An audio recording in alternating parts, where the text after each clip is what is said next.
Hello, everybody, and welcome back to Buckeye Politics. It's me, your favorite Ohioan. So today we're going to be looking at all the critical primaries happening tonight. There's quite a few, actually. Some are more important than others, but still there's a lot of primaries going on tonight. We're not going to be covering every state, because in some states there's like the state of Utah and the state of New York. Actually, I forgot to pull it up. I'll pull up New York right now. New York gubernatorial election. So there is a primary in New York tonight. I forgot to pull that up. That is my apologies. My bad there. It wouldn't be a Buckeye video if we forgot to pull up a tab. So true. All right, we'll come back to that later. We're going to start here in the great state of Illinois for the Illinois gubernatorial election. So, Illinois, if you did not know, is a traditionally very Democratic-leaning state. It's voted for Republicans occasionally in the past 10, 20 years or so, but really since Obama came, it's been safe Democrat. Like in 2010, they elected Mark Kirk to be their senator. In 2014, they elected a Republican governor, but obviously both lost re-election heavily in 2016 and 2018. And in 2018, it was actually J.B. Pritzker, who is from Chicago, and he is the incumbent governor. And a lot of people are saying that this race could possibly flip, myself included. Now, considering the fact that Illinois has been such a Democratic state for a very long time, but yet they elected a Republican as recently as 2014, tells me that in the governor's race in red wave years, like 2014 was, and against unpopular incumbents, like 2014 was, Illinois is kind of fluid. You know, the Republicans can still do well in the suburbs of Chicago and get strong turnout down south in the more rural areas. Now, whether that's going to happen this year or not, I'm not quite sure about. I'm kind of undecided. But long story short, I do think that J.B. Pritzker is relatively unpopular. If you look at the crime in Chicago, look at his approval ratings, look at how people just view inflation and the economy. It's clear J.B. Pritzker isn't exactly well liked. Now, whether or not there's a good Republican who can do well in the suburbs of Chicago, as well as do well down south in the southern rural parts of the state, I'm not so sure about. Because Illinois is kind of weird. If you run as a Republican in Illinois, you need to do well in the suburbs of Chicago, which are more moderate areas. They're more like traditionally Republican areas, who now vote a little more Democratic because they don't like Trump's rhetoric and Trump's policies. But you also have to do well in southern Illinois, which is very socially conservative, very rural, very white, very populist on America First. So you have to find that good balance. So it's hard for Republicans to win because if you nominate someone too moderate, you lose the southern part of the state and you get destroyed. If you nominate someone too conservative, you lose the suburbs and you also get destroyed. So you have to find that good balance. And so if we go down here, there are quite a few Republicans running for the nomination for the Republican primary. We have Darren Bailey, who is a state senator, and he's actually pretty solid on the issues. He's endorsed by former President Donald Trump as well as Mary Miller. Now, I question whether or not he could win because of these endorsements. Chicago suburbs are not exactly big fans of Trump and Mary Miller and America First populism. That said, Darren Bailey's campaign isn't the worst in the world. He has done a pretty good job trying to appeal to that more moderate base while also having the Trump endorsement. And I think overall, Darren Bailey is a solid choice. If we go down here, we also have Richard Irvin, who was my original choice. He's the mayor of Aurora, Illinois, and he did an excellent job taking on Black Lives Matter and making and taking on crime, which is why I thought he'd be a great candidate and b a good governor if he were to win, because you know crime is a huge issue in Illinois because of Chicago. Richard Irvin tackled that as mayor of Aurora. Aurora is one of the safest cities in the Midwest because of his pro-police stances, his and some of his takes on taxes and stuff like that. So he made Aurora very safe. He took on Black Lives Matter. There were absolutely zero riots in Aurora. That said, he did have some pro-BLM rhetoric, like on Twitter and his statements. He was like, I support Black Lives Matter, but we're not going to let them riot in my cities. Which I sort of understand because Aurora is kind of a more moderate to slightly liberal area. But at the same time, if you're going to go all in with the BLM stuff, and like with the police tackling BLM stuff, why wouldn't you just call them out for who they are? So he's kind of like that shady, he's kind of like a slippery politician type. He's also dodged so many questions. Like people are like, did you vote for Trump? And he's like, I can't talk about that. Let's talk about the election. That's behind us. People are like, do you think the election was stolen? He's like, I can't talk about that. Let's put that behind us. So he refuses to address the Trump issue, which kind of makes me see him in like he was a great candidate, but as more stuff has come out as the campaign's gone on, he's kind of faded away from relevancy, in my opinion. So the last guy I want to talk about is Max Solomon, who's an attorney. And his campaign isn't really taking off anywhere. He's only polling at about 2, 3, 4, 5%, and I don't think he's going to win. My friend, Chicago Zoomer, you probably talked to him before. He's been on live streams and stuff. He's a good friend of the channel, good friend of mine. He's supporting him. He was originally, like me, supporting Richard Irvin. He's now supporting Max Solomon because apparently there was a debate a few days ago, and Max Solomon did a great job there. He was clearly the most America First candidate. He was clearly the most base candidate, and he was also just very upfront. Like the commentator would be like, even though Illinois is a very Democratic-leaning state, do you think supporting Trump is a good thing or a bad thing? And all the other guys would be like, well, Trump is good, and I like him, but we can't talk about him too much because it might hurt us in the race. And apparently Max Solomon was just like, yeah, I love Trump. I love this guy. The election was stolen. Cope. Cry about it. And we have like 5-word answers that were just straight to the point. Very based, very epic. So I don't think Max Solomon is going to win. I do have to give him credit where credit is due because from what I've heard, he's actually a really solid candidate. So I'm supporting Darren Bailey in the race. I originally supported Richard Irvin, but as more stuff has come out as the race has kind of moved on, not a big fan of him. He seems like a slippery politician type. So I currently have this race as lean Democratic nationwide. I think Darren Bailey's going to win no problem. He's polling pretty well. So yeah, that's all for the Illinois gubernatorial election. Let's go on to the Illinois House election. There's only one race I want to talk about, and that's the 15th congressional district. Rodney Davis is an incumbent U.S. representative, and Mary Miller is also an incumbent U.S. representative. So you may be wondering, why are they going up against each other in the Republican primary? Well, that is because Illinois got rid of a congressional district because they lost population, and the Democrats gerrymandered the state to force these two U.S. representatives to go against each other in the Republican primary. So they're in a rural, exurban area south of Chicago near the Indiana border. They're both incumbent U.S. representatives because of the way the districts were drawn. They ended up in the same district, and so now they're fighting for their lives basically. Because if they lose, they're done. But they're both already in Congress, so they have a lot to fight for. So Rodney Davis has been in Congress since 2013, and let's look at some of his positions. He supported red flag laws. He voted for the January 6th witch hunt committee. He supports giving aid to Ukraine. Yeah, not a whole lot of good things to say about this guy. Then look at Mary Miller, and geez, holy crap! I knew Mary Miller was based. Like I've seen her stuff on Twitter before, and I knew who she was, but jeez, this woman is incredible. She is one of the best representatives in the Midwest. She's so underrated. It's not even funny. She's literally the Marjorie Taylor Greene or the Paul Gosar of like the Illinois and the Midwest. This woman is so based. And so you look at this race. You have Rodney Davis, who's not the worst Republican ever, but he's certainly not good. He's below average. And then you have Mary Miller, who's literally one of the best in the country. It's like, who do we support? Well, I support Mary Miller. So does most of the Republican of the right, from what I've seen, except for the establishment. Let's look at Rodney Davis's endorsements. Mike Bost, Darren LaHood, Kevin McCarthy. It's all everyone who supports Rodney Davis is a swamp creature who is disgusting. Pro-Israel America. Yeah, Rodney Davis.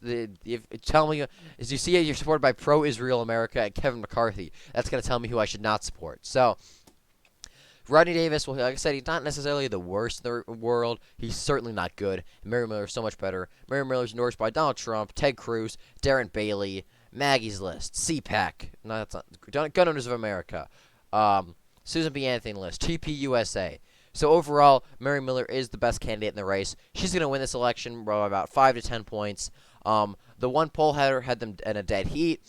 There was a poll that had Rodney Davis up, but it was conducted by a Democrat internal. The Democratic Party conducted this poll, and they only have Rodney Davis, the Rhino, up by 3 points. Meanwhile, there's another poll that was a Republican unbiased one that was moderate. That was a Republican one, and it has Mary Miller up 5. So in the polls that actually matter, it was a tie, and then Mary Miller up by 5. Trump had a huge rally and endorsed her. I think she's going to win by 5 to 10 points, if not more, and she's going to be one of the best representatives in the country. Going on to the Oklahoma Senate election, actually, because Oklahoma is the next state that has a primary, and they have a Senate election. There are technically 2 because of the retirement of one of their senators. I'm only going to be talking about this one.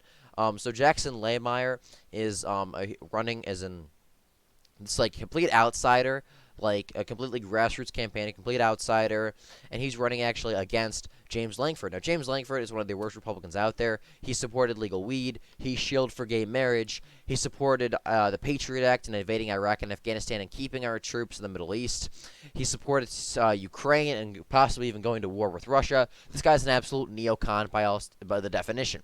So Jackson Laymayer, this guy up here, very base, very epic. He's endorsed by Michael Flynn, Sebastian Gorka, Rudy Giuliani, Joe Kent, Mark McCloskey, a lot of base people. And He's not endorsed by Trump, which I think is the big thing. But Trump has also yet to endorse James Langford. So I think Trump is kind of like, because of the endorsements. I think Trump does want James Laymayer to win. So if you live in Oklahoma, vote for James Laymayer. It doesn't look like he's going to win. Oklahoma does have a runoff system, so all we have to do is get James Langford under 50%. As you can see here, there were a couple polls that had him maybe about 50%. Recently, it's kind of gone up to about 68%. So the polls have been off before this cycle. James Langford I think he's going to win. I don't think it's going to go to runoff. I think James Langford is going to win with about 60 to 70% of the vote. I really hope he gets under 50. There's been a couple polls out there that have been outliers that say James Laymayer might actually be doing better than these polls say, and James Langford might be underwater. But those polls have been like on Twitter, and they're not necessarily formal, so it's hard to see if those ones are necessarily accurate or not. So as of now, I think James Langford does hold on and win, but it would be nice to get him out of there. Going over to Colorado, there's only one primary I want to talk about, and that is Lauren Boebert. Again, one of the best representatives in Congress. She is actually going to be in the fight of her life. I'm being serious here. She may be in a pretty tough battle. So Lauren Boebert is from Colorado, which is obviously a very Democratic-leaning state, but she is in Congress, so she represents a Republican-leaning area. She represents the rural, gun-tooting, based, western, rural, cowboy type area. I'm ranting a bit there, but you know what I mean. She represents the base part of Colorado. That said, the way that they drew her district, some of the more suburban, cringe parts of Denver have been drawn into her district. Some of the rural parts have been left out. Now, she is still in a Republican-leaning district, as you can see in the general. It is still a solid to likely our district, so she should still probably win the general and stay in Congress. That said, she's facing a primary challenge from Don Coram, who's a state senator. Now, he is running as this moderate type who's saying, Lauren Boebert is a far-right threat to our democracy. Support me, a rhino who cares nothing about taxes. And let's get this insurrectionist out of office. And now you may say, well, she's running in the base part of Colorado. It's not going to do anything. That's true. But because the way the district was drawn, a lot of the cringe suburbs have been drawn into her district. And while that probably won't affect the general, Don Coram has done nothing but basically get those suburbanites to say, switch registration. So the big issue here is Democrats in this district do not like Lauren Boebert, obviously, because she's based and they're cringe. A lot of Democrats are switching from the Democratic Party or Independent to registering as Republicans just so they can vote for Don Coram to possibly primary out Lauren Boebert. Now, is this going to work? I don't think so. I don't think it's that big of a. I don't think Lauren Boebert is still very popular among Republicans in the area, and there's really not that much some suburban cringe areas that have been drawn in, and I don't think Don Coram is going to do that well.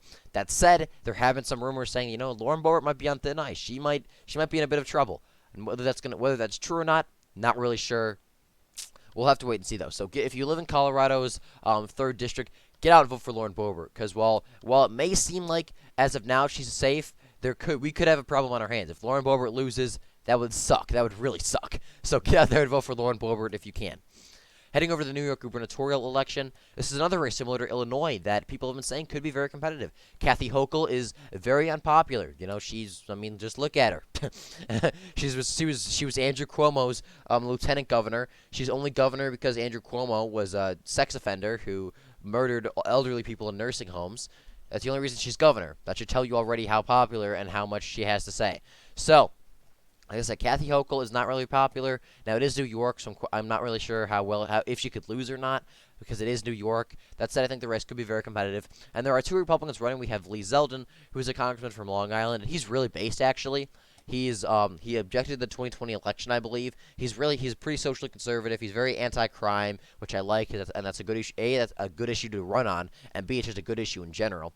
He's also running against Andrew Giuliani, who is the son of New York Mayor and Trump advisor Rudy Giuliani. So again, Andrew Giuliani, a very base guy. He's done a lot of stuff with the New York Young Republicans Club, which is actually a really based organization. Gavin Wax is super based.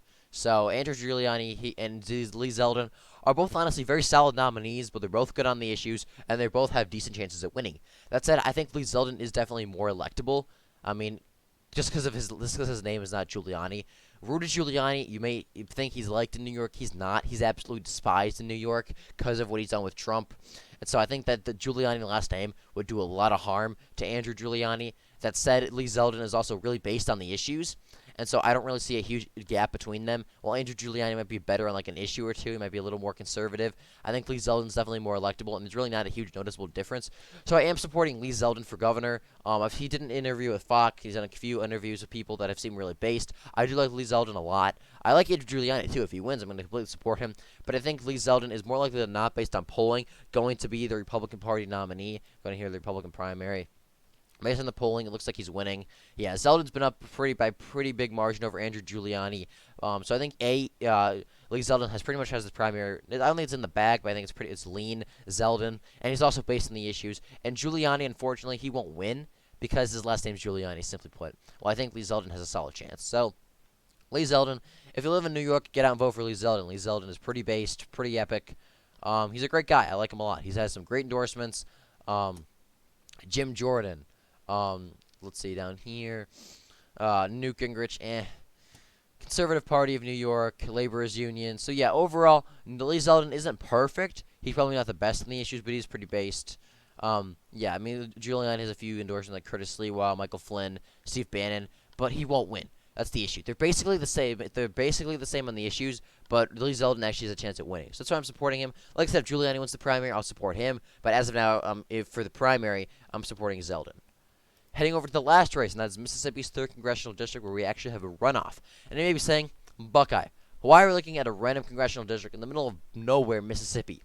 That's because this is actually a huge race. Michael Cassidy is a veteran and an America First warrior who is challenging a rhino. Michael Guest voted for the January 6th Commission. He voted to send aid to Ukraine. He has sided with the Democrats on quite a few issues. He is, all intents and purposes, an absolute rhino. Michael Cassidy came in there. No one said he was going to win. No one even talked about this race. Michael Cassidy is so based. This guy is literally like my guy and our guy. This guy is socially super conservative. Economically, he's populist. He's America First. This guy is our guy. And this guy came in there. No one talks about this race. Michael Cassidy comes in there. He loses by less than 1 percentage point, by about 200 votes, and he takes this race to a runoff. This razor-thin race is going to a runoff between Michael Cassidy and Michael Guest. Michael Cassidy is so based. This guy's epic. Like, honestly, I like Michael Cassidy a lot. Michael Guest is an absolute rhino, like I said. Voted for January 6th. Voted for aid to Ukraine. He wants to be involved in foreign wars. On social issues, he's pretty moderate. He's really not all that conservative. And so for Mississippi, we should have a based America First warrior in there. Michael Guest, Air Force veteran, grew up in the middle of nowhere, Mississippi. He is America First to the core. He is the embodiment of the American spirit. He's a warrior. He's going to be a great congressman. I support him. Get out there and vote. This race is going to be razor thin. Michael Cassidy is based on a lot of issues like economics. A lot of Republicans say we need to focus on the small government. This guy's like, no, why should we have a small government? We can have an effective government. Republicans need to seize power and use the government to benefit our issues, like the Democrats do. Democrats use the government, their power effectively. Michael Cassidy said, why should we focus on the idea of small government when our opponents use the government to destroy us? It's a good question. And it's stuff like healthcare. Mississippi is a relatively unhealthy state. They don't have very good healthcare. This guy is based on healthcare. He's like, you know what? Why should we have welfare? Why should we have welfare that's absolutely stupid? That basically just hands money out for free. When we can get rid of that and implement some sort of government healthcare system that can actually help people that are sick. This guy's based. Social conservative, he's based. He's super far right in abortion. He's very anti-gay marriage, very anti-weed. This guy's an America First fighter to the core. Support Michael Cassidy is all I'm saying. This guy's awesome. This guy's epic. I hope he wins. It's going to be a very razor-thin primary. A lot of people have been supporting Michael Cassidy from the right, and he neither have received the Trump endorsement. Yeah, all I gotta say is if you're still undecided based on what I've said, Michael Guest is a career politician, voted for January 6th, voted to send money to Ukraine, literally been in Congress for like 10 years. Michael Cassidy is a veteran. He's a grew up in the middle of nowhere, Mississippi. He's worked his way up, and he's now running for Congress against an incumbent representative, and he's just really based. So, really, all I gotta say is thank you for watching this video. Get out there and vote for these candidates, and let's put America first. Let's get some America First fighters in there. We've had a roughy start so far to the primary so far, but I think we can. We've had a mixed bag, but I think if we can just get some solid results to these races, we can easily turn this around. Thanks for watching this video. If you did enjoy, please like and subscribe for more.